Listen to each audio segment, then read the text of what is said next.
the 400 yards thing is a fluke. His average depth of target was around 4 yards, which is, unless he's Drew Brees, is just not repeatable. And I don't think he's Drew Brees, by the way, for the record.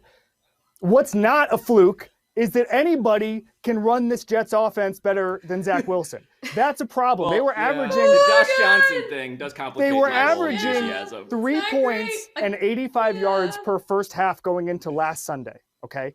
And now Mike White has run the offense better.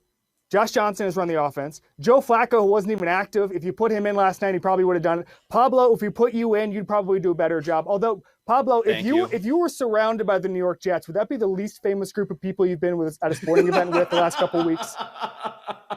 Can you handle that lack of star power? Kevin, like Joe Flacco, I am also elite. So, yeah, it'd be hard for me. Yeah. You could get some of your famous buddies in there. But no, I mean, it's just ridiculous. Yeah. Wilson was holding the ball 3.1 seconds per pass, which is tied with Lamar Jackson for the NFL's longest. Guess what Lamar Jackson's doing when he's got the ball? He's doing amazing things. Zach Wilson is, to put it bluntly, is not doing amazing things back there with his 3.1 seconds. So Zach Wilson needs to look in the mirror. The Jets need to look at the mirror, in the mirror, and figure out why Zach Wilson's not optimizing this offense. Figure out why he has a worse yards per attempt than anybody who's played for the Jets this year. Figure out why. Now I'm looking at the numbers here. Wilson has 4 touchdowns, 9 interceptions. The backups have 8 touchdowns and 5 interceptions. They are outplaying him in every single facet of the sport. The Jets need to look in the mirror. That part's not a fluke. Zach Wilson looking in the mirror reminds me of the pre-draft photo of him literally looking in a mirror wearing a suit. I don't know if you remember this, looking like a high school junior going to prom. The real winner here is Mike LaFleur, right? Because he has to feel a little bit justified. Or he was in the hot seat 2 weeks ago. People were yelling at him, and now he's got backup quarterbacks producing as well. The run game looks better in the offense without Zach Wilson. All of it, and the Colts are no joke on defense. It wasn't like Josh Johnson, who came in after Mike White, was playing scrubs. Like, for a lot of that game, they were playing the Colts starters, and they are good defensive starters. And I think that it's undeniable that the offense did look better. I feel like, look, you can't move on from Zach Wilson, obviously. Well, this is my question. Let's deal with this part of it, though, because what Kevin is implying here is that Zach Wilson actually he represents a problem that they need to actually seriously think about fixing. How do you fix that problem? Or how fixable is that problem would be the question, right? And I'm open to ideas, because I wasn't the guy who was saying, man, Zach Wilson is bad, but Josh Johnson kind of did tip the scales in terms of I think that's going to be a thing that you have to figure out. Well, I think part of the problem is that Wilson specialized in playing spectacular football at BYU. And the whole thing now, and this is the post-Mahomes world, he can throw off platform. He can go out of the pocket and make plays. He can do the arm motions and the arm, the slotting the arm and all of these things that you need in the modern NFL. What about just dropping back and completing a pass? What happened to that? We skipped that part. He skipped from 101 to 501. Slow down, Bill Polian. In quarterbacks. No, this is the Steph Curry effect. Yeah, We literally worried about this with Mahomes. Like the way that Steph Curry is potentially influencing a generation young people. of kids Mahomes, to think that they can take threes. Like Mahomes, this is the Mahomes effect we're seeing this next generation. But Mahomes can do everything on the road to the amazing play, right? Like he can do the fine play, the intermediately good play, the advanced good play, the amazing play.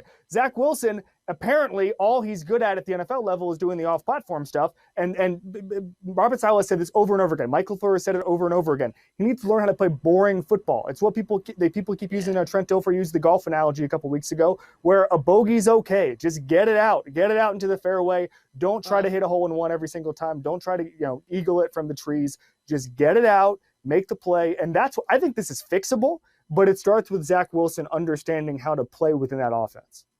Mina, though, I feel like when a guy shows up wearing a bandana as a rookie, that's not a guy who wants to do boring stuff. Baker was a bandana guy, right? What other bandana guys have there been in the NFL? Well, Jim McMahon, which is also a BYU guy. There you go. Was a bandana. Any recent success stories with the bandana? No, it's basically those guys and then a bunch of suburban dojos full of dudes who are trying to do roundhouse kicks. And Bruce Springsteen. It's funny that you mentioned dojos. Bruce Springsteen, born in the USA era. Bruce Springsteen. Because Zach Wilson literally looks like somebody who would have hung out with the Cobra Kai guys in the original Karate Kid. Like, he is not on, the right big side villain energy. Of the Karate Kid universe. Maybe he should just abandon the bandana when he comes back, like a new, like a new energy, a new look. They are bringing in his quarterback coach, John Beck. Who coaches a lot of successful quarterbacks and is going to actually be more a part of the Jets program, I believe, which on one hand could go well because, as we've discussed, Zach Wilson clearly needs to adjust some of his tendencies. On the other hand, it has real J.D. McCoy's daddy from Friday Night Lights. So I'm curious to see how that plays out. Can I just point out, though, that if I've learned one lesson from corporate America, it's that you don't want to be the employee that makes your boss look stupid. I feel like the well may be poisoned. I mean, it's if you're Mike LaFleur, right? I understand. Yeah. It's just a massive conflict of reputation and interest at this point, where I just see this becoming incredibly, incredibly messy. Hey, the Jets are Josh Johnson's 19th team. Is he the worst Photoshop athlete of all time? That list is incredible. They're not even Photoshops. It's just actual photos of Josh Johnson. It's like every league that's existed, every spring league, the XFL, the AAF, Sacramento Mountain Lions, CFL. Yeah, so many NFL teams. And I had that moment where I was like, ha, Josh Johnson, you're so old. And then also realized he's younger than me. So it's not great. Thanks for watching ESPN on YouTube. For live streaming sports and premium content, subscribe to ESPN+.